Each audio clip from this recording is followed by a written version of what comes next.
हमरे बाबे बोल बहला देखी के लइका करे लो सहाला। अरे ये बाबू का बुझला। हाँ गौवा में हमरे बाबे बोल बाला देखी के लइका करे लो सहाला।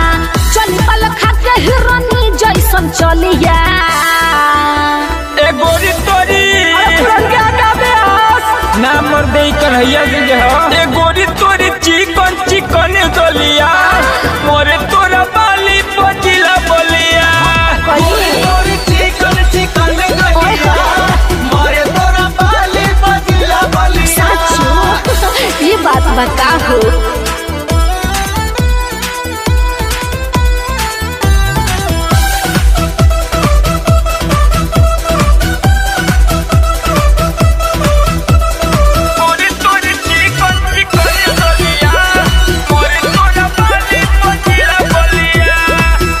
फूल के नवा मचावत बवाल बा यही के देखी सब झारत हो मालबा। गजब स्टाइल बाबे कातिल स्माइल बाबे हथवा में सैमसंग के 4G मोबाइल बाबे के 4G मोबाइल बाबे। दोनों फूल के नवा मचावत बवाल बा यही के देखी सब झारत हो मालबा। एक नाली होई ना हम होई दो नालिया। अरे हटिए ना मुँह कैसा बसा रहा है। अरे कमला पसंद खाया ना। ए गोरी तोरी चिकन चिकन गोलिया मोरे तोरा बाली पजिला बोलिया। गोरी चिकन चिकन गलिया मोरे तोरा बाली पजिला बोलिया। मोरे तोरा बाली पजिला बोलिया जिला बोलिया जिला बोलिया। मोरे तोरा बाली पजिला बोलिया। तोहरा की देखी सबके चुआ तलार हो। ओकरे भेटाई जे करी हमसे प्यार हो।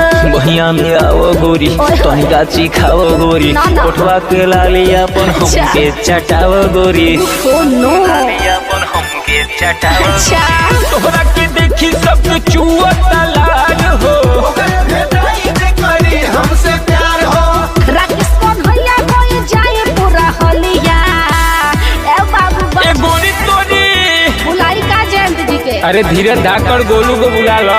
ए गोरी तोरी चिकन चिकन गोलिया मोरे तोरा बाली पजिला बोलिया।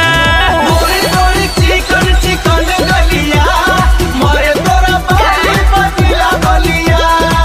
गौवा में हमरे बाबे बोला बाला देखी के लइका करे लो सहाला। चली पल खा के हिरनी जैसन चलिया। ए गोरी तोरी का बुझला। अच्छा ए गोरी तोरी चिकन चिकन गलिया